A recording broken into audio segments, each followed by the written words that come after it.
emphasize the importance of the special guest we have. Like, he's someone that in all of my ranking of everybody who is a should I say master in Power BI is right on top, above even the people who work in Microsoft, who maybe build the Power BI.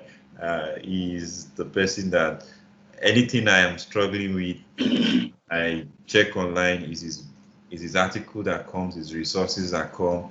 If I go to my library, I use an online library, more of Kindle. His book is the first of all the books that I bought and dedicatedly tried to finish. I think it's so large, so I didn't finish to the end. So I'm still reading it. And then some aspect of it, you read it, and it takes time for one to digest it. But my journey, and a lot of people, we all can point our knowledge of many of the complex aspects of Power BI to his resources, filter, context. And now this one that he took us through last week was amazing. And today we are having him in flesh and blood to take us through a question and answer period. So today is going to be very interactive because we had watched the session last week. So he's expecting that we will have questions for him that will be based off what we did last week. And though I think I have one or two questions that are a little not in it, but I think he's going to be generous to answer any question we have in Power BI. So Marco, it's a pleasure to have you. See, my face is already, yes. My teeth is all shiny. It's a great pleasure. Thank you very much, Michael. Thank you, and it's a pleasure to be here. I mean, just virtual. It would be better if I was there, but I know we are not traveling these days. So yeah. Okay. I know you have more experience on this new structure, so we have been following your guidance. So. Yeah. How does Q&A, how do you want it structured? So basically, we are open to the questions. So I don't know if you received questions already so that you can start reading the questions, or we just wait questions coming in. The idea is to focus mainly on the topics of the session that you have seen last week. But of course, I'm open to answer also to other questions. But the idea, if there are questions about the Power BI performance and DAX performance, they will have precedence. Otherwise, we are open to, I mean, if it is something I can answer, I will be happy to answer to your questions. Okay, so that means, though I have some questions already written, but then those ones are questions I took down from the session. Yep. I'm going to give precedence to other people in the house. You can unmute. Yeah, of course. Yeah, but we have time, so no problem. Okay. So anybody who wants to maybe just indicate by a raise of hand, and the floor is yours.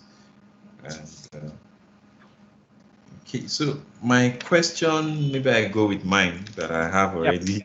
Yep. Yeah. It's a way to to start, but after you will see that people will start asking. Don't worry. Yeah. So while you are walking us through understanding the hierarchy of how we go through the different things to watch out for in the troubleshooting, first of all, starting maybe with the visuals. If you notice that the visuals, some are taking time to render, and maybe some of the time are waiting time on some other visuals. And then after fixing that, you took us to, looking even at the ones that the queries are taking too long to execute. And then from there, you took us through to how we can better understand what is happening and do a lot more debugging when we copy the query to DAX Studio. And then from there, you started explaining the difference, between the storage engine, the formula engine, and then also the Vertipack analyzer. And then you talked a bit more too about how the queries underneath, I think you call it MSQL. I can't remember the very word. That how what we do, is run against the data underneath in the Vertipack engine. It's some kind of a variant of SQL, but then you see communication that goes back and forth between the storage engine and the. So my question is, a lot of us, well, maybe I should say me, but I've heard people too ask questions that show that I'm not the only one. We still kind of struggle a bit with understanding the storage engine and the formula engine. Yeah. So I know that sometimes we in doing our analysis, is better some things are made to be handled more on the storage engine than the formula engine. Then the storage engine can work in multiple threads. The formula engine only is a single thread. So I want you to help with having a clear breakdown of what kind of things one should let the formula engine do, and what kind of things is best pushed to the storage engine, and any other thing you think can make. I'm thinking. So it's a long question. So I'm trying to see if I can show my whiteboard. Give me 1 second. So I want to see if I can show this, and because this way. 1 second only, I didn't prepare for that, so I can do this here. No.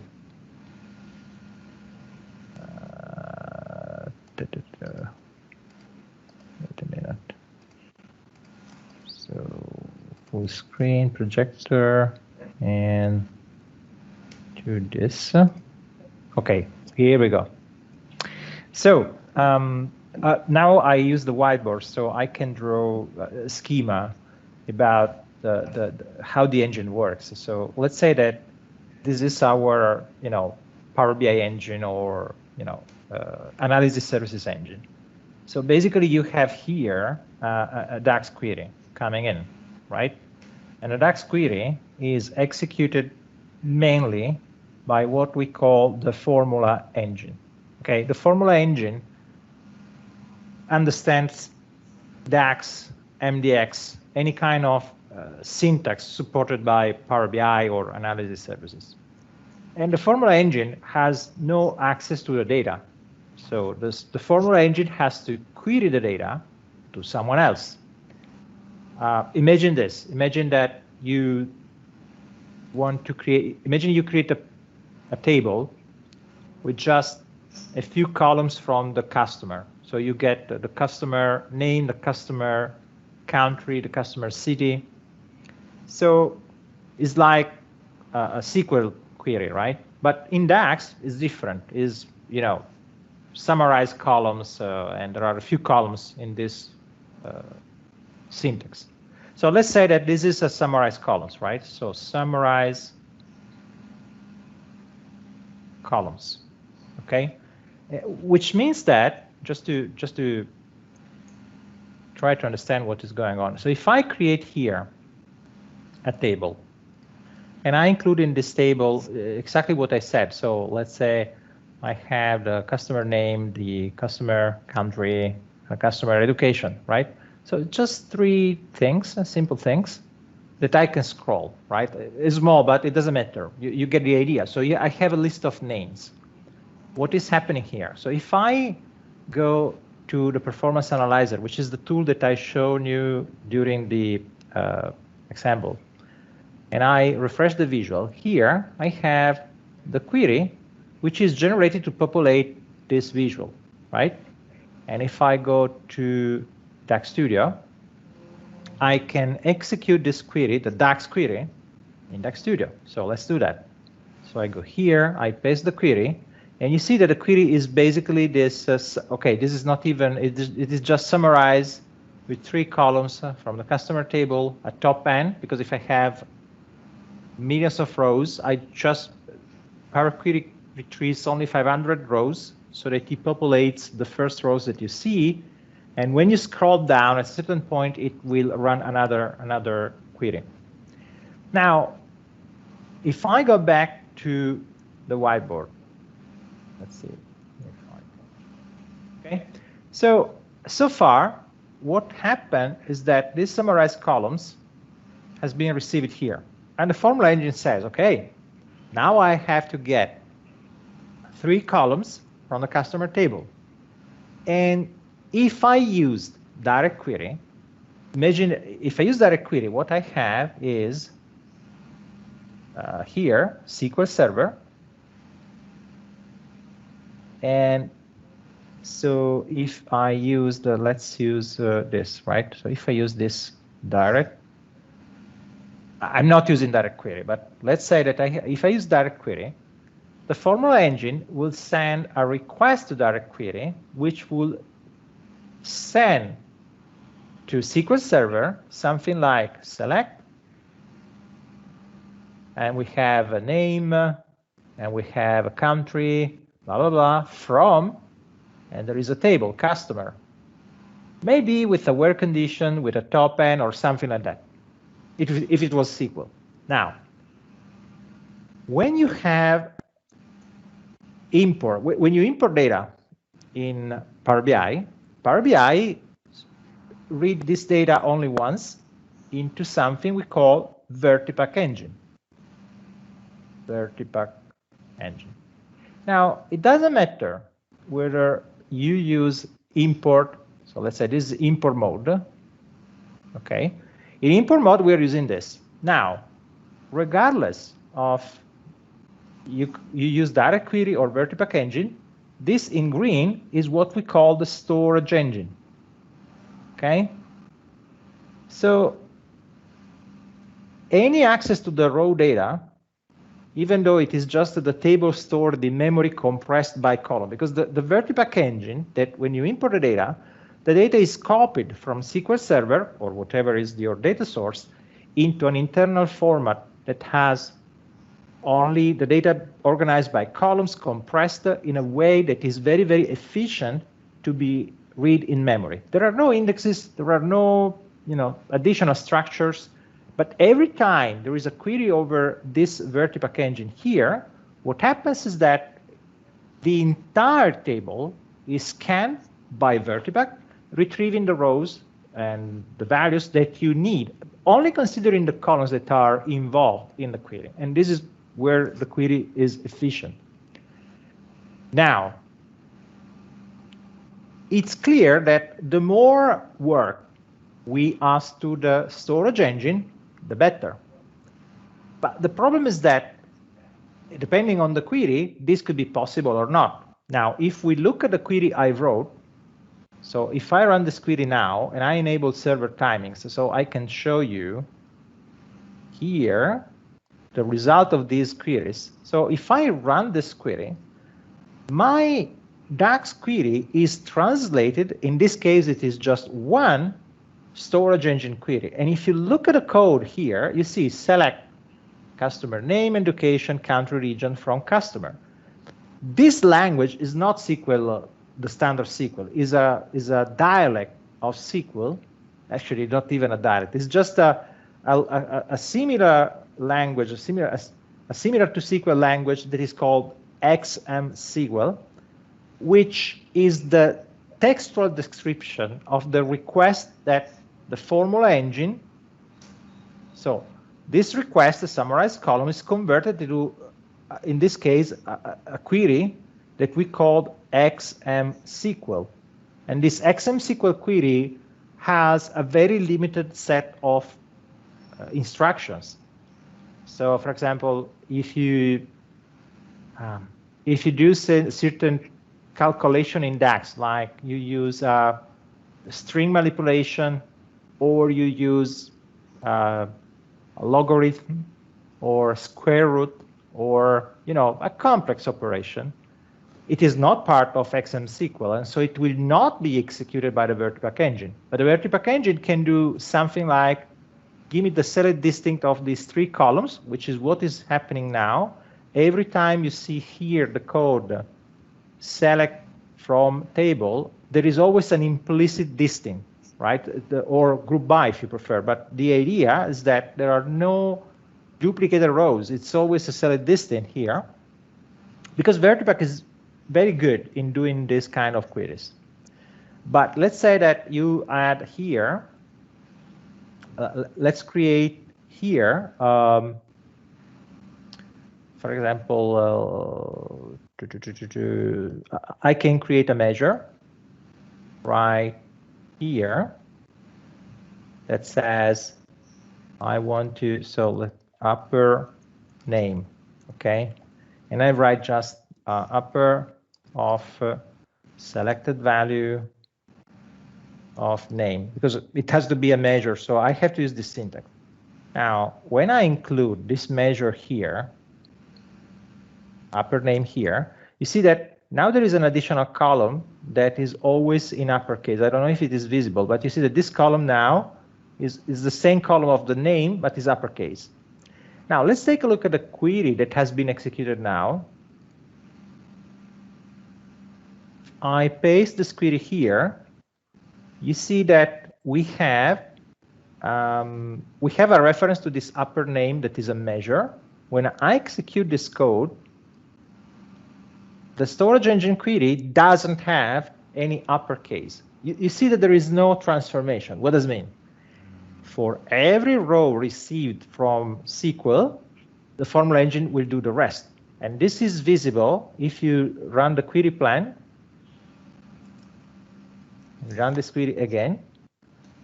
And the query plan, now when we have a very, very simple query, we can try to read the query plan. You see that upper is here, is executed reading the data coming from this cache. This line, let me enlarge this. This line here, cache, is reading the result of a storage engine query, and the result is within an iterator.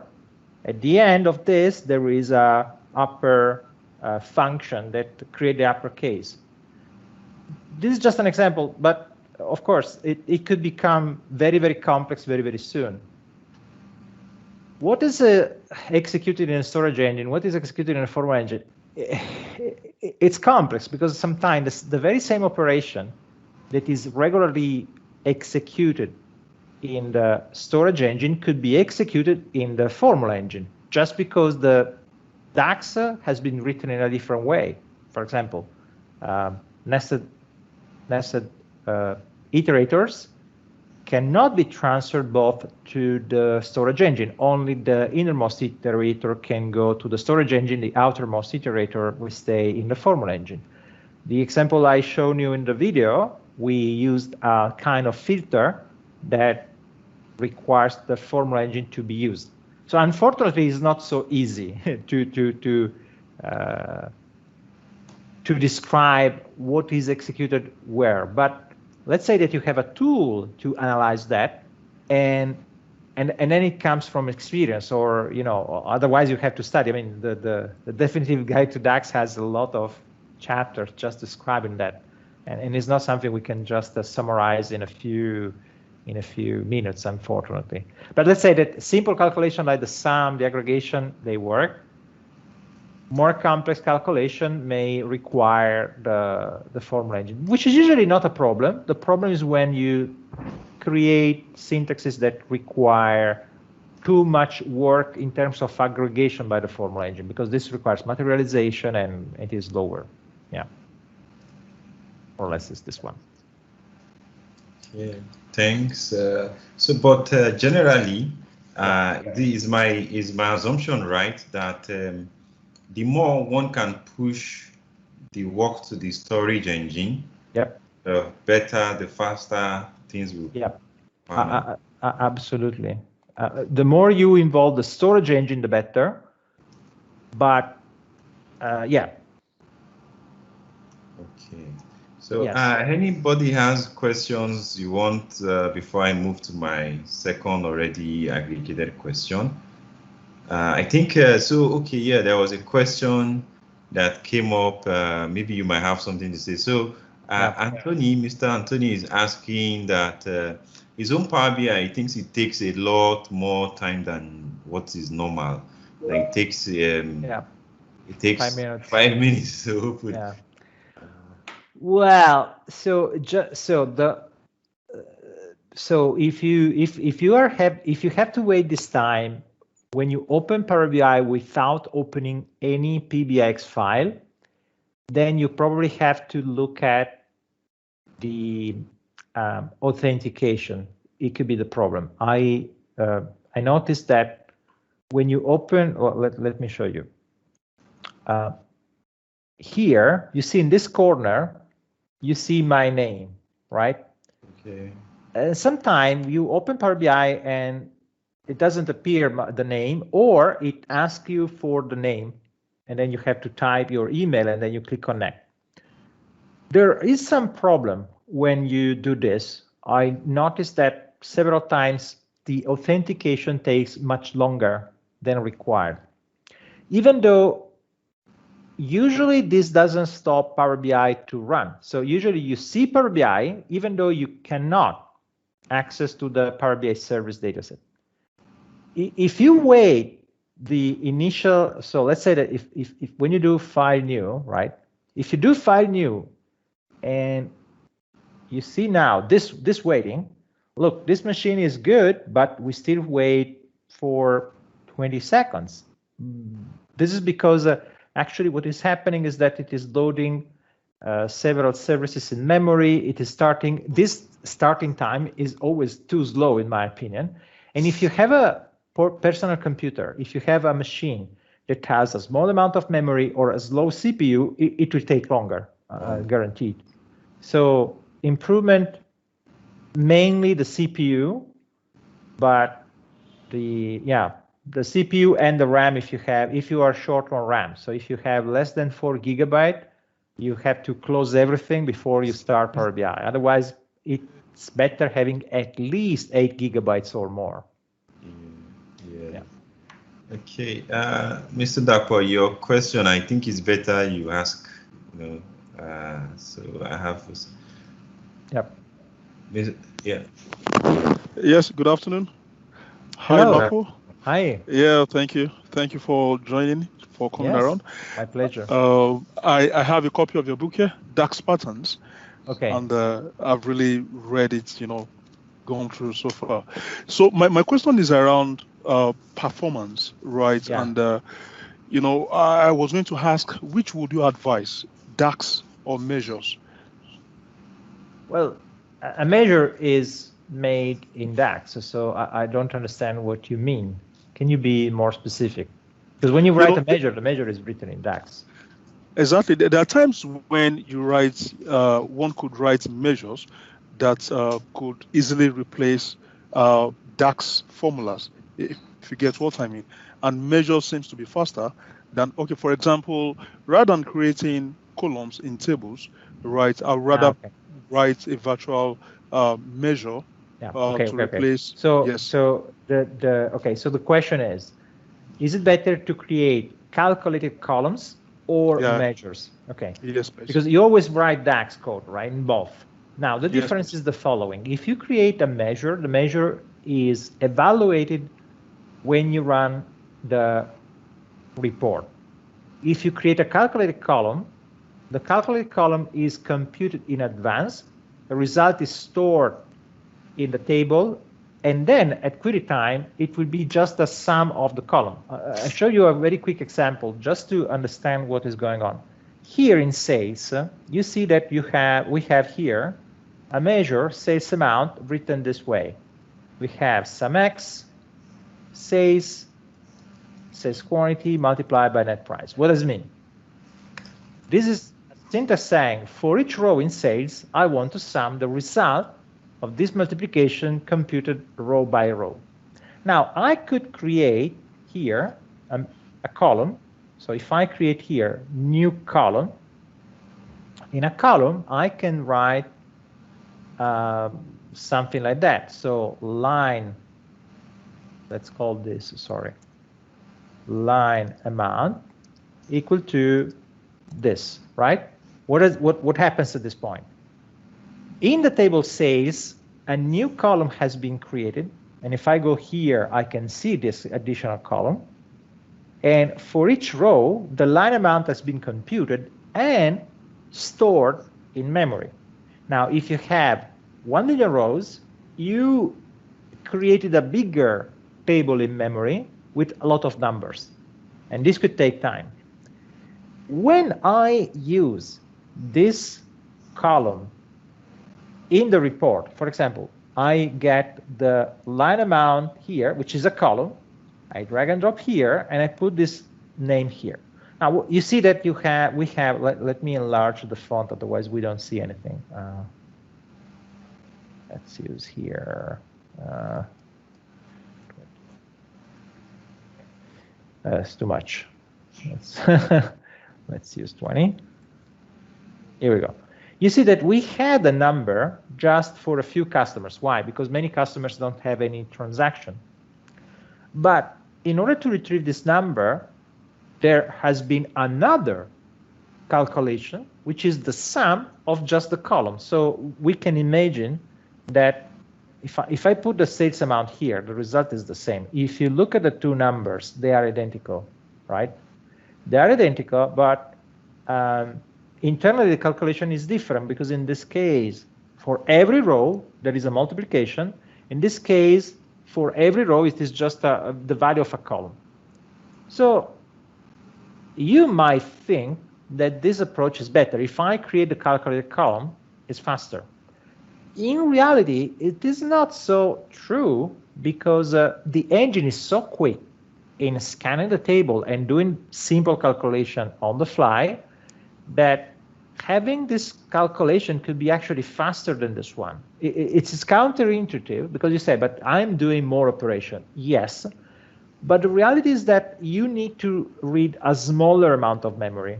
Because when you create the column line amount, if you think about how many unique values you have in the column, you have more unique values compared to the quantity and the net price we had. So at the end, your calculated column could result to be bigger in memory. And your PC is much faster in doing calculation rather than reading data from the RAM. The CPU can do hundreds of operations when you ask to read some data from the RAM, which means that it's sometimes faster to reduce the calculation that you prepare in advance if you can do the same calculation at runtime using smaller columns. So it's a hard balance. But let's say that for small models, like the models that you might have in Power BI, usually when you have a simple calculation, what does it mean, a simple calculation? An expression that you can write just using values of the same table in a simple mathematical operation, it's fine. If you have to do more complex calculation involving other tables, involving complex DAX functions, then you have to evaluate. Sometimes preparing the data with a calculated column could be better, but you have to try. Actually, you have to try. Again, as usually the right answer is it depends. But for small models, usually small models, I mean Power BI models, anything you can create in Power BI desktop is what we consider a small model, because you cannot create billions of rows in Power BI desktop. It's too large. Now, with a model in Power BI, usually we try to reduce the number of calculated columns to 0, or to the columns that you want to use for particular purposes. For example, in a measure, you can have a number, but imagine that you want to create something like this other column. Oh, I can modify this. So instead of line amount, I write if I write if net price is greater than 100, then I write high, otherwise I write low, right? I created a new column with a string that I use to classify. Now, of course, this cannot be summed, so let me remove this. I created a new string that I can use to, let's remove everything here, I can use to group data. So when I use line amount here, and I use, for example, the sales amount, you see that now I'm showing, I'm showing the sales amount grouped by the transactions that have a high price and the transactions that have a low price. So when you want to create something that you will use to filter data or to group rows in your tables, you need a calculate column. You have no choices. When you create a measure, you cannot use the measure to group data. you can use the measure just to see some result of an aggregation. So sometimes it's easy to decide, right? Depending on what you have to do. When you can do both, try to create a measure, and in case you have a performance issue because of a complex calculation, then you could prepare some pre-calculated data with a calculated column, just as an optimization. Okay. Okay, thanks a lot for that. So someone's hand was up, though now I see questions are rolling in. Yeah. So exactly as you said, but I saw someone's hand up before even the questions came up. Yes, so yes. Ramon, your hand was really up before even the questions that came up. Do you want to ask directly your question? Yeah. Thank you for taking the time, Marco. Welcome. My question is around Power BI service. I think, do you think there are some pitfalls one should watch out for when deploying reports to Power BI service? I think personally, I've had some issues sometimes that report I have on the service, I just get updates from team members saying they feel the report is not updating something. And when I check, you get some ambiguous errors that sometimes the best way to go about it is just to re-upload the report back to service. I just feel, each time you look for these errors, some you probably won't find those errors. Once you see those ambiguous errors, I just feel perhaps there are some things you think one should watch out for when preparing reports, to make available on Power BI service. To be honest, I don't know, because if you have, so usually the error you have in the service, there are many types of errors, but let's say that you might have errors because you refresh the data and the refresh doesn't work. I mean, is this the error you have, or you have error when you just try to query the model? So in my own case, it's not. Some are really tied to the refreshing the reports, but sometimes, some will tell you exactly what is wrong. As in, you can read the error and say, okay, this is exactly, maybe perhaps this is the table that is, causing this issue, and you can look to your data and see how you can sort it out.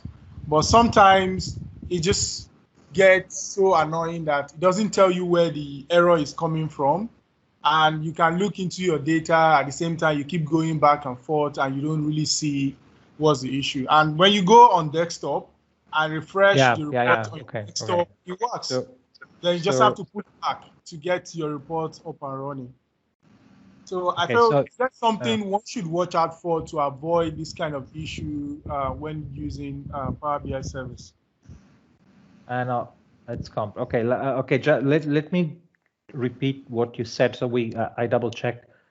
Usually, okay. So you create a Power BI model. You probably have Power Query transformations. So you receive the data, and because of something in the data, a measure or some transformation doesn't work in a good way.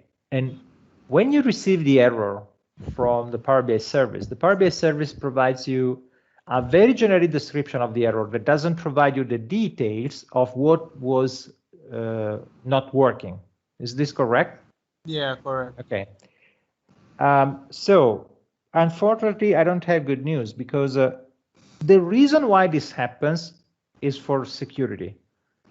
Because you might expose in these error messages sensitive data. What Microsoft does, it doesn't show the details of the error, because potentially you could make some error visible to a user that is not authorized to see some data. It's a little bit paranoid, but it's what is I mean, the explanation of the problem is this one.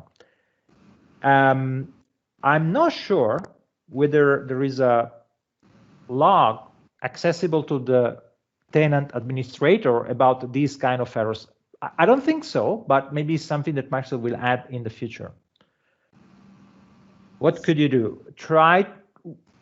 Because these errors are usually similar, try to improve the transformation of your model so that if you capture some wrong data, instead of failing the calculation, failing the import, try to manage the error so that it still works and it still produces good data. But I know it's not a good answer. The best thing is to have better diagnostics from Microsoft.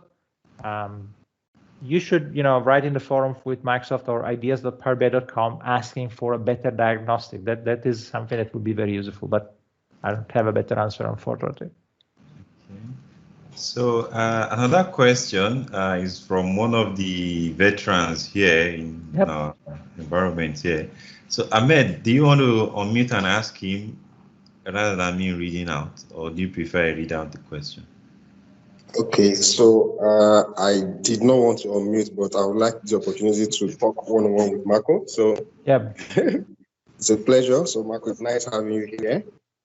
Yeah. And thanks for providing time to attend to our local community here in Nigeria. So my question basically is something I feel does not really receive a lot of coverage, either because maybe I'm assuming wrongly or something. So I want to get your opinion on that. So in terms of reducing data model size, I think that the guys that work in data engineering, when they try to optimize either their database or their data warehouse, they always factor in data types. Yep. Right? So I want to find out, aside from the very popular idea that everyone knows that, for example, if you have a date time column, then it is better for you to split that date time column into date and time.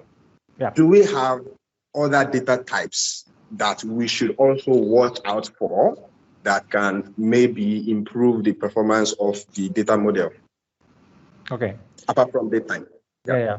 So first of all, when we talk about date and time, it's important to understand one thing. If I go to a column here, let me see. Okay, birth to date here. So right. So this is a column where you see here, the data type of this column is date, but it seems that we have date, time, date, and time. Reality is that it doesn't matter. For the Vertiback engine, they are absolutely the same. The difference is that when this column is read from the data source, if you choose date, whatever is in the time part is ignored. The same for the time. If you choose time, the date part is ignored. But the physical column is actually the same. So if you're reading a date from SQL Server, which is only a date, it doesn't matter if you use date or date time. The result is the same, because at the end, you're using the same thing. And what is important is actually the number of unique values you have in the column. This is the only thing that matters. And this is true also for the numeric values. Now, in the numeric values, we have a difference, because we have whole number is an integer. Decimal number is a floating point number. Fixed decimal number is like the money data type in SQL Server, which means that in the fixed decimal number, you only have 4 digits after the decimal point. Whereas in the decimal number, you can have any number of digits. And here, the problem could be the data source. If the data source has more decimal numbers, actually using fixed decimal number, you might see that the number of unique values you have is smaller, just because the fixed decimal number forces rounding the number to the 4 digits after the decimal point.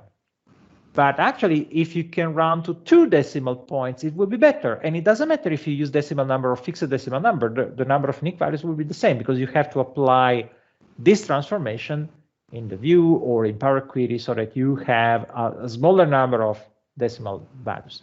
Now, if you are talking about money, probably you don't want to do this rounding, but you also you shouldn't have so many unique values because of the decimal of the number of digits after the decimal points.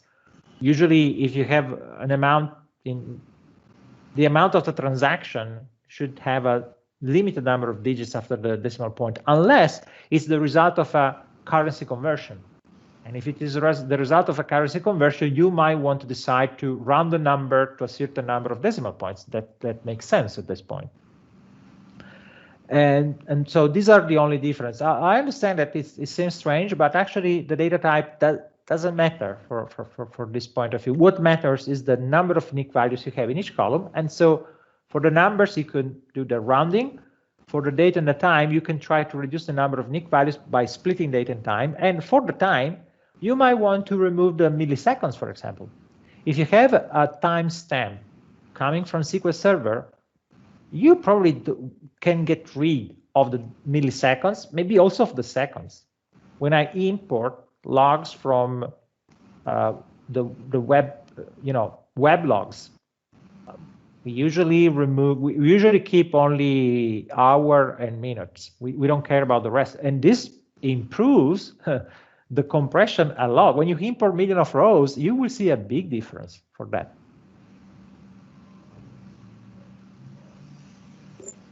Okay. Thank you. Okay. Ahmed, are you any? I think the questions are getting more, so I want to move to another question. Yep. Then. Okay, so David, your question. Do you want to ask him directly, or you want me to read? So I'll give you like some seconds to indicate your choice. Oh, please just read it. Thanks. Why? No, you ask it now. You're already on mute. He's shy. I was even thinking background noise. The only reason anybody will not want to ask is background. Okay, so let me read it. So he's saying, is it possible to connect Power BI to SQL Server without data connector? With respect to connecting Power BI to SQL Server, what is the best approach? And are there any materials you can point me to on step-by-step deployment or execution? Do you get what? Well, I don't know. I mean, so basically, when we import data, you go and get data here, and you have the dialog box. Come on, what is the get data dialog box here? You go to database and you choose, for example, SQL Server database. At this point, we are using a data connector. You always use a data connector to import data. So I don't think there is a way to avoid it. Even when you import data from a CSV file, you are using a data connector. I mean, these are standard data connectors that are used in Power BI. So, I mean, it's part of the product. It's not something we can get rid of. So I don't know. I would say no, you have to use this, but unless you have a more, specific question about that, I mean, there is not much I can add for that. Okay. So there are two questions that have been pre-compiled. Since you said we should give preference to the questions that come directly from. Yeah. Don't worry. Okay. Go ahead. Okay. So I'll ask those two ones. Then someone, Mr. Dapo also has another question. So let me just. Maybe I should ask the two together so that it doesn't look like my own questions that are pre-compiled are taking preference. So I said last week because it was last week we watched it, and so your session last week at the part of the query optimization, and then at the point you took us through, there was a query that you even redefined the measure within, which I love because I didn't know that I could redefine the measure locally in Dark Studio. I've been using most of the things you mentioned last week. So now there is a point where you optimized a formula that you used keep filters and so the question is around it, so what's essentially how does keep filter in that, especially in that particular example, how did keep filter do better than the previous one, which was you having a filter on sales on greater than, great, it's you're showing it on the screen now. So how did keep filter, I've been trying to wrap my head around how keep filter. I can explain. So let me this is a, you know, a DAX problem. So let me show you what the problem is. The measure we have here that is not optimal is this one. Okay, this measure is customers compute distinct count of customer key where the quantity is greater than 0. So we want to get rid of transactions that could have a negative quantity, right? Now, in this particular case, we don't have transactions that have a negative quantity, but it doesn't matter.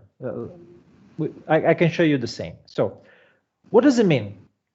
Okay, let's see here this visualization here, and I add here the number of customers, right? So you see that we have 2,160 customers, this number here, in the entire sales table, right? Now, remember, the formula customers is filtering the sales quantity. What happens if I include the quantity as a column to filter data here? So if I use a matrix here and I use the line amount in the rows, what happens? No, sorry, not the line amount, the quantity here. I put a quantity in the rows. You see that now we are looking at how many customers, how many unique customers, both products with the quantity equal to 1, 2, 3, 4. Now, pay attention. The sales amount has a total here, which is the sum of these 4 numbers. The same is not true for the customers because we are doing a distinct count. The measure is no longer additive, right? But this is not so important. What is important is that this number here is computed for all the transactions. This number here tells me how many unique customers, both the quantity equal to 1, how many unique customers, both the quantity equal to 2, and of course the same customer could be present several times here. Okay, now in the optimization, I said the reason why the distinct count is low, and it is not too slow here, but it is much slower in the example we have shown in the video. I said this syntax is wrong because we're filtering the entire table sales. We're saying filter all the rows in sales instead of filter just one column, and this enforces the formula engine to create a copy of the sales table in memory, which takes time, and it is the reason why it was so slow.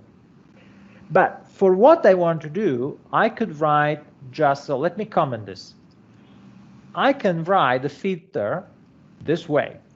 I can just write this filter, but pay attention, look at the numbers here. If I do this, I filter a sales quantity column, yes, but when I click this, the numbers are no longer the same.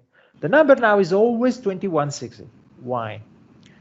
Because from a semantic point of view, what I'm doing here is I'm saying I want to filter the quantity column that has to be greater than 0. But when you apply a filter to calculate, the filter you apply to calculate removes any existing filter over the same column. And here, every cell had a filter over a quantity, right? Now this filter is gone, and so I see always the filter for the customer who bought quantity greater than 0. We are not considering any existing filter. Why this was happening before? Why, when I write this filter, the result is different? Because this filter says a more complex thing. This filter is saying, get the row from the sales table that are visible in the filter context, which in this cell are only the rows that have quantity equal to 1. Then apply the filter and use the result as a filter to compute the distinct count. Now it works because it keeps the existing filters, right? Because if I have a filter over quantity, this filter does not remove the filter because it iterates over the visible rows and then apply another filter. Now, when I transform this inefficient table filter into a column filter, if I want to keep the original behavior of the filter, I have to tell to the engine, look, I want to filter a column, but I don't want to remove any existing filter. And this is obtained by using key filters. Key filters does not improve the performance. Key filter just tell to the engine what to do with the existing filters that you have in the filter context. So when I use key filter and I click enter, you see that now I have my same value. Now, 90% of the times in a measure, you filter a column that is not even visible to the user. And so you don't realize the difference. I had to show you this example because this is the only way it is very clear what I'm doing. Another problem you might have is that, guess what? Sometimes you have this problem. You have quantity as a filter here. You forget that you added this filter. And so, for example, I say this has to be greater than 2. Okay, so if I use this filter, now you see that the total now is 568. Now, if I remove this and I only look at the numbers here, guess what? Now, this is a bigger problem because now if I don't have key filters, the formula works, it's also faster, but it provides a different number. And if I'm not good in knowing the model and in knowing what is the right number, now I could provide to my customers or to my users a formula that is wrong. So what we always say, if you have an existing formula that has been validated, has been approved, and you want to just optimize it, be careful. If you replace this filter with a column filter, you always have to write key filters because it's the same semantics we had before, right? Key filters, right? I have to write this way, and I comment this. This is the only way to make sure whatever was the result before, it is the same result now, right? When I write a new measure, well, it depends. It depends on what I want to do. But for a new measure, usually you spend time testing the measure, so you know what you're doing, right? I see a big risk in an existing report, in an existing model, where you try to optimize something without realizing you're going to break existing reports. So if I see this filter, I always use key filter, even though it could be not necessary, because if you tell me, Marco, we never use quantity is a hidden column, nobody used this column anywhere, it doesn't matter. Okay, in this case, I could get rid of key filters, but because key filter doesn't cost anything, and because it keeps the same semantics, I say, if you had this filter before, I want to keep the same filter after. That's it's just a safety measure. Okay, thank you. So because of time, I want to just write out all the questions that are pending. So let me call out Mr. Dapo to ask his own question while I'm writing. So Mr. D, your question, so I'll just write out the remaining questions. So maybe. Okay, thank you. Okay. Thank you, Marco. So I was going to ask, still talking about performance and optimization, I was going to ask, between writing measures as filters, let's even forget about the semantics now. Okay. Between writing measures as filters or using the filter pane, right? Which one is better?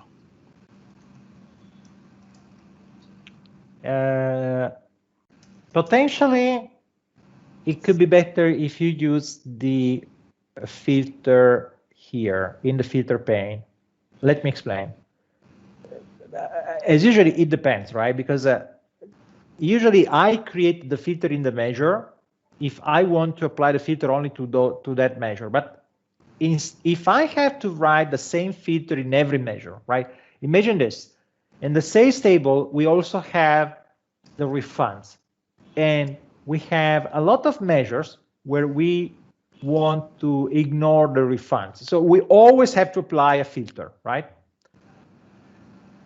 I mean, if you want to create a model that is easy to use, you probably have to create the filter in every measure. There is no alternative. But in terms of report, when I write this filter here, the filter applies everywhere, which means not only to the measures, but also to the table functions used in DAX, for example, to retrieve the list of the customers. Imagine that the filter is over the customer. Imagine that the filter is this, right? I want to, let me remove this filter now. I want to filter the customers who have this high school education, right? Now, by doing this, every measure, but every visual, regardless of the measure, is filtered. Whereas if you use this in a measure, so let's say that we create here sales high school, which is equal to calculate of sales amount where the education is equal to high school. Okay. Now, when I use this measure here, come on. When I use this measure here, right, it works. Let me just, of course, the number is the same now, but okay. So you see that the two numbers are actually the same. Let's use the same visualization. And I can see a difference if I use here, let's say, yes, this one, right? So think about this. If I remove this education now, you see that sales high school is always the same, right? But let's use key filters. Okay. Now you see that only the value for high school is visible and the others are 0. Let me remove the +0 from this measure.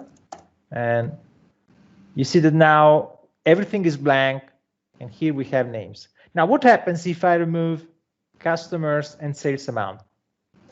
Now, you see that this visualization is showing only one row, but the reality is that the query behind that is getting the list of all the educations, and then it removes those educations that are not visible because they have a blank value.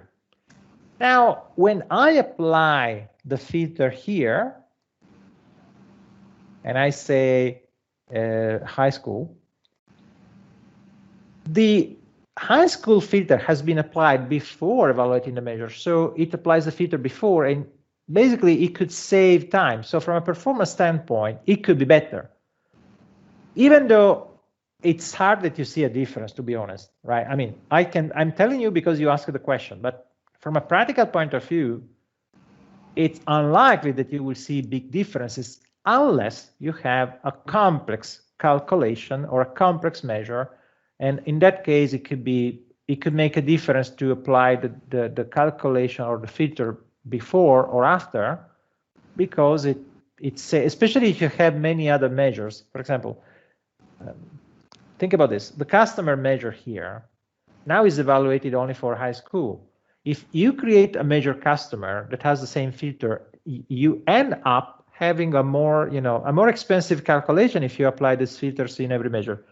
But again, the difference for a model like this is not something we can measure. You need a very big model or a very complex calculation to see a difference in this case.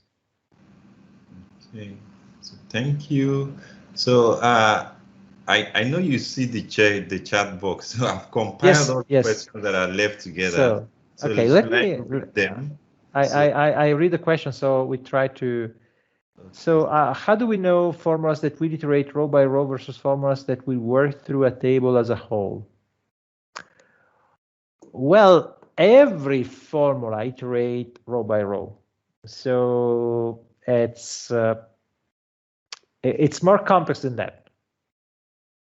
This is actually related to the concept of trying to push to the storage engine the calculation. And the basic idea is this.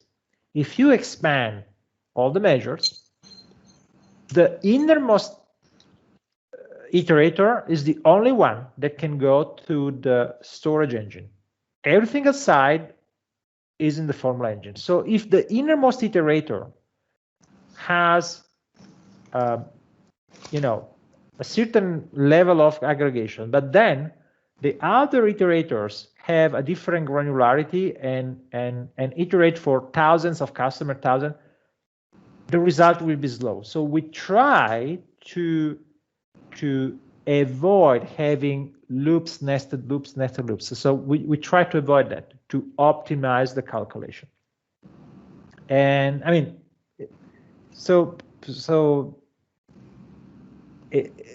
you have to focus on how the iterator works. I cannot answer, I mean, it would take 1 hour just to answer the question, but you have to focus not on the single individual DAX functions, that's not important, but to the way you nest calculations together. Using nested iterators could slow down the performance of your calculation. The second question is, what is the problem with Summarizer that makes you say you should use it with add columns, and why is you say Summarize columns is always better even though it has no row context awareness? The problem is the following. We are just writing these days an article we will publish soon for a new update about how Summarize works internally that answer to this question. Just to make it simple, I mean, I try to answer quickly, even though the answer will be not easy to understand.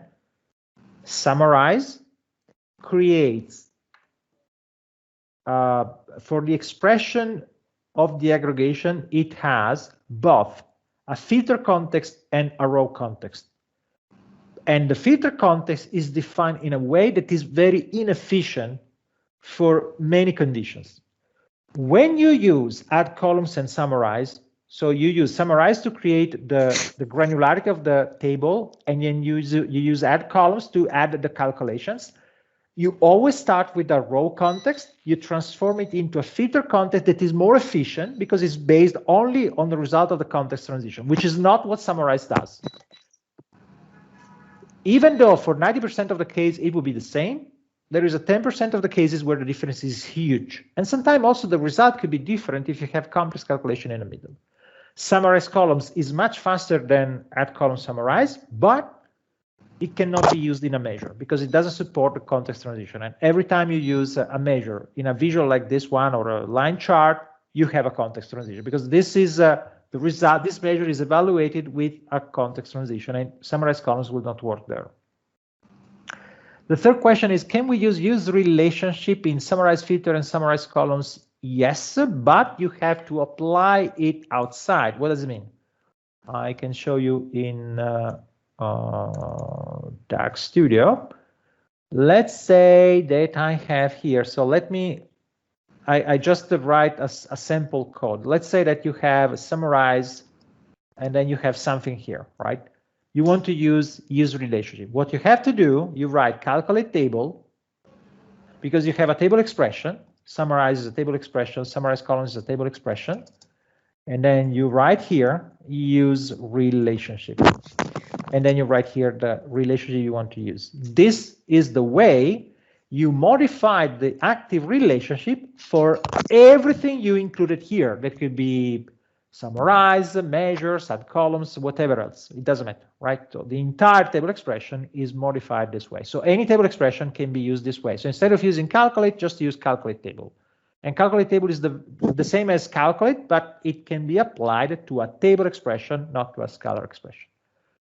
The fourth question was, I noticed you advised one using some of the lesser known DAX like retesting, etc. Can you give us more list of the lesser known DAX that people should be using more of? Well,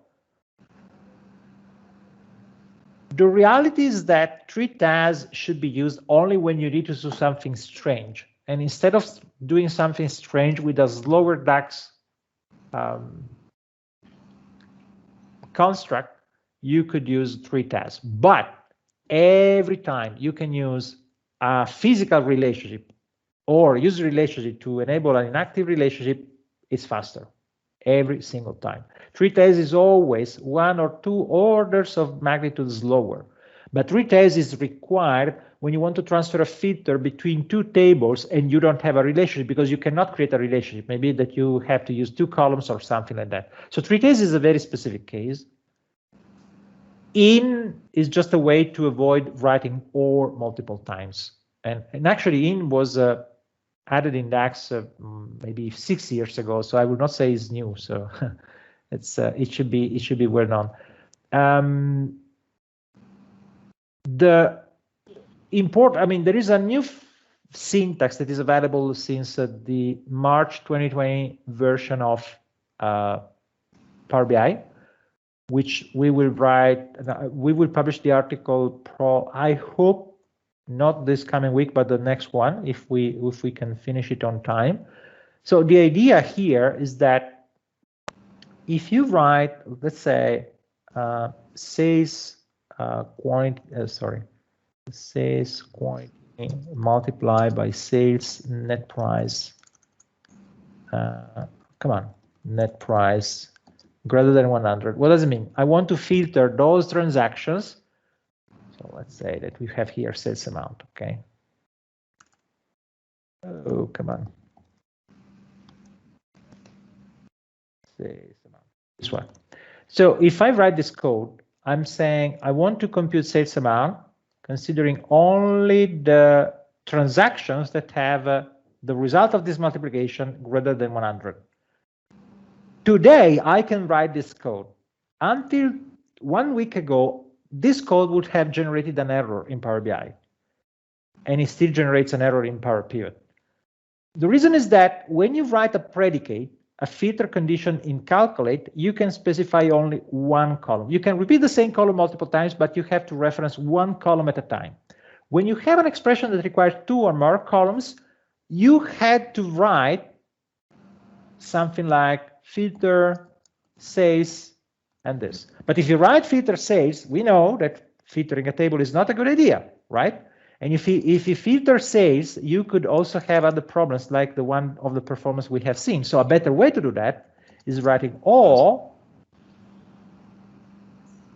this. Oops, sorry.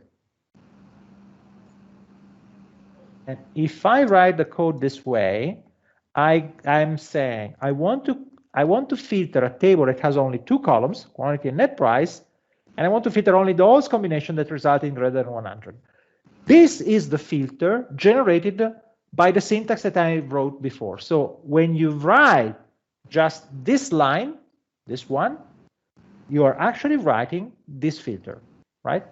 This is good because it saves me time, and many people don't know how to do that and use the filter with the table, which could be, you know, a performance issue. Now it is much better, and I think that by far this is an important syntax to know, rather than individual DAX functions that don't change much in the performance. This could be a lifesaver for the performance. So start using it today if you have to.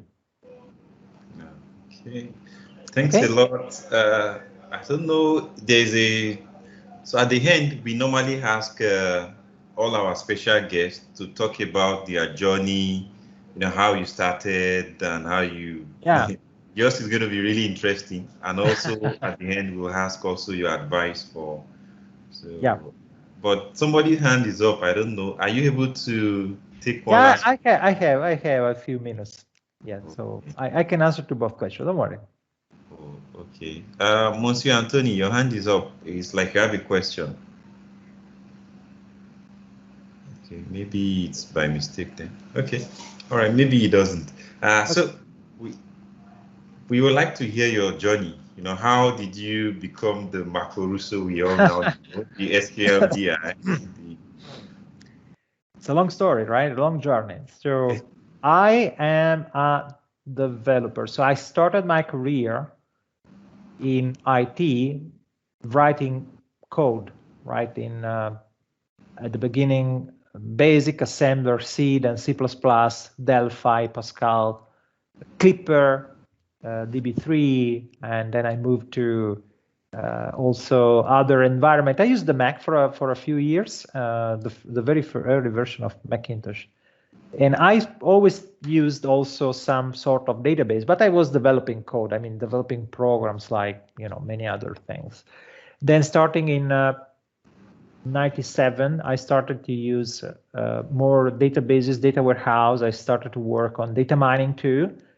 And at the beginning, not with Microsoft technologies, even though I was always writing code for Windows software, but I started also using other databases, not Microsoft, Oracle, and other systems.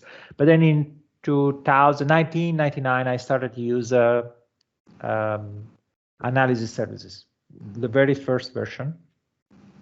And I followed all the versions of analysis services. I was, I started working in data, let's say a couple of years before starting to work with the Microsoft technologies for business intelligence. So I started with the business intelligence a little bit, 2 years before. And over time, I started to also write blog, write articles, just because it was the best way to remember what I was discovering. And so at a certain point, I needed a place where, because I had a blog on, I don't remember, a website with blogs about SQL Server, but I also started to need to, have a place where I could put my articles, my files, and so we created SQLBI, and then we started just as a, place where to store the thing that we were writing, because at the beginning I was not thinking to do what we do today, and I was not even working outside of Italy. I was mainly working in Italy, but we started almost immediately to write in English because this is a niche market. So it's a small market if you consider a single country. But the moment you consider the world, well, the number of people that do this is huge. Now, remember, we're talking about many years ago, and the numbers were much smaller. Today, it's a completely different story. Every company wants to do data analysis. Every company wants to do business intelligence or whatever they call, they change name every 2-3 years, but it doesn't matter. It's always the same thing. Now it's deep learning, then we had machine learning, then we had, no, actually deep learning is a little bit different things, but many things that are called artificial intelligence, most of the AI features used in analyzing data are just data mining algorithms that existed 20, 30 years before. I mean, they could have been refined and improved, but we're not talking about something new. Deep learning is different. Deep learning is something that emerged in the last 5-10 years, but is hardly applied to data analytics. And then what happened? We started to say, well, we could write. I was already writing books about code. So, for example, you see here in my library, you see this book is about link, right? So this is the Italian version of a book I wrote in English. So actually, I didn't write the translation. I wrote the book in English, and then also they published the translation in several languages. But I was used to write books, and I said, okay, we can write a book about DAX, or it was Power Pivot. And after we wrote the book, we said, okay, but nobody knows about that. We could deliver training, and so we started. And we actually did. I mean, I worked for many years over analysis services. But in analysis services, the training was already covered by a lot of content that Microsoft produced. We only wrote a book with Chris Webb about advanced things that is still available today. But the need for training was not, for DAX was different because it was a completely new thing. And we started from scratch. There was no documentation. We started with the first beta, and we had interaction with the development team. This way, we started, and we discovered things. We started to write articles, and then the book, and then we decided to deliver the training. And at a certain point, we realized that you know what? Probably we invested. Actually, we lacked it. This is important. We lacked it at a point that we always did more training and we reduced the amount of consulting.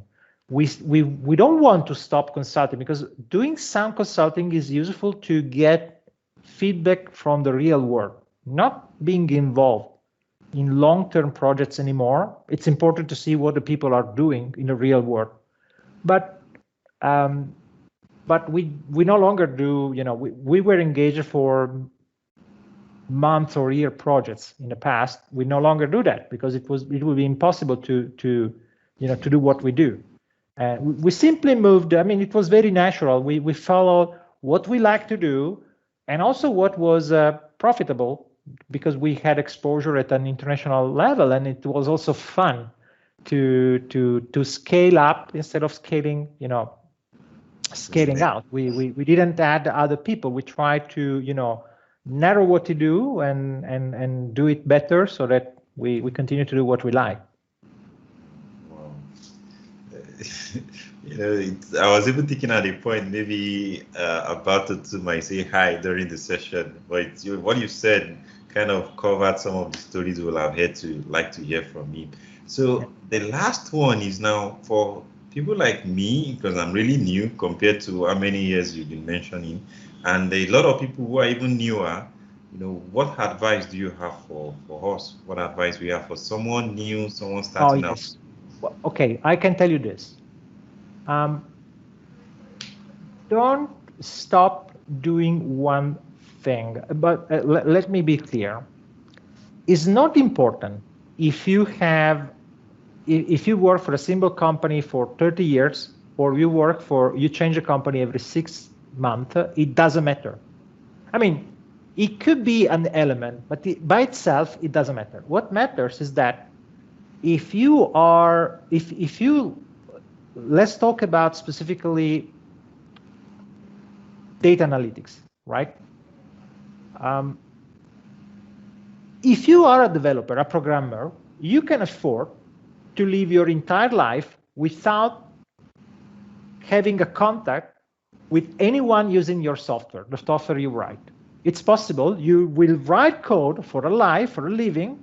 You will never be in touch with the people who are using your code, or it doesn't matter. I mean, you could write code that is consumed by other services. Nobody will see your code at any time. Unless you do user interface, you can ignore the problem. With data analytics, it's actually, it doesn't pay much to be a person who knows everything from a technical point of view, but doesn't know what is the purpose of what you are building. So for me personally, when I was doing consulting, and still today, but in a limited way, I would say, but when I was doing consulting, what was very important to me, I was able to talk with the technical people because I had a technical background, but at the same time, I also have interest. I read, newspapers about economy, or I read about economy in general. I know about accounting, so I have some different interests that I developed over time. Actually, I studied in economics for a period of my life, and this knowledge allows me to communicate in a more effective way with the accountants, but also with the people who manage the company. And this is, especially if you do consulting, or if you work with the data analytics, having an idea about the meaning of the numbers that you are producing is very important. So my strong suggestion is that don't limit yourself in just being, I mean, it's important that you are good in Power BI, or good in DAX, or good in Power Query, or good in all the technical stuff. You have a lot of things to study. You could stay there forever. But if you want to make a difference, I mean, there will be always someone better than you. If you choose some, vertical, there is always someone who knows more than you in a specific topic all the time. What is hard to find is someone who can communicate with different people in a company, that could be a bridge between the technical people and the business people. That is hard to find. and there are no schools teaching you how to do that. So it's up to you finding different interests in your life, which means that you don't have to do this because you have to. Because if you have to, believe me, it is too boring. If you enjoy it, which means that if you like the analysis of data in a certain sector, I don't know, you like the energy. There is a lot of analysis for people who trade energy to trade, just an example. Accounting is more common. So having some foundation in accounting, understanding the balance sheet, the profit and loss statement is a knowledge. It will always help you. Talking with the business people, understanding something about marketing could be useful. Understanding something about management could be useful.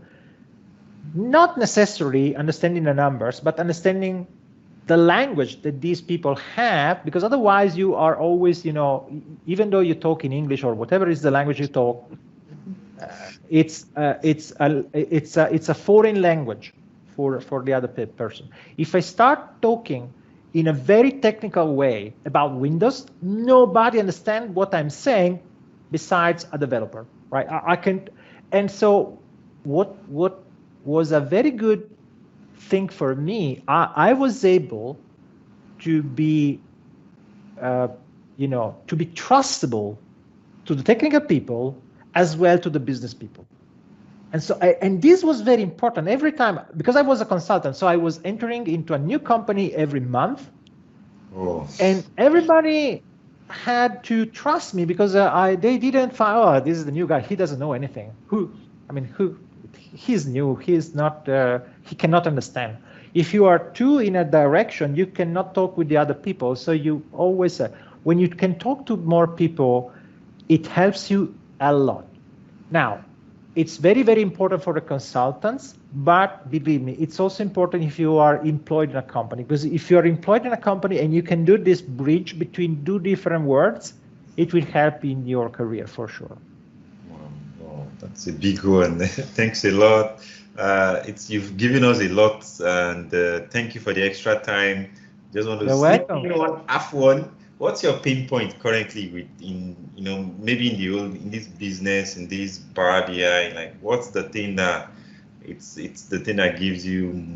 I don't know. Let me say pain point. What do you mean by this? Okay, so like for me, if someone asks me what's my pain point, it's which you've helped me out somehow. The training and the consulting is a big problem for me. I want to write a lot more. So consulting doesn't let me that, and clients too demanding. So yeah. I'm struggling between the two. Then somebody else who we are interviewing for him, it was more of like he wants to write more books, and then and then he doesn't like some things they do in Excel. I think it was Excel. So he keeps complaining a bit about there are some things that they do in Excel that he keeps saying is wrong, and nobody wants to fix it. And you know Power BI better than most of us. And there are some things, your pinpoint could be maybe there's something that is happening on the Power BI development part that you wish they don't take that part. It could be something that, I don't know. I just feel it would be interesting to see what you think. I don't have a specific, feature or from a feature perspective, what Power BI released a few months ago that is still a development an in progress development, which is the new composite model, direct query over analysis services and Power BI Desert is a huge feature that will change the way we do things in the coming years. So it's not something that has an impact in the short term. It has an impact in the longer term as a feature. In general, I think I like to look at a longer term for what we do. So we have a lot of ideas of something we want to do, in the coming years. And I tend to be skeptical about the illusion that many people have about, we do something that is useless, right? So I think you have seen articles saying, the data model is not important. We will have artificial intelligence solve the problem. It's not going to happen, especially when we talk about financial data. It's simply impossible, because the problem is that the details are so important and so different that are hard.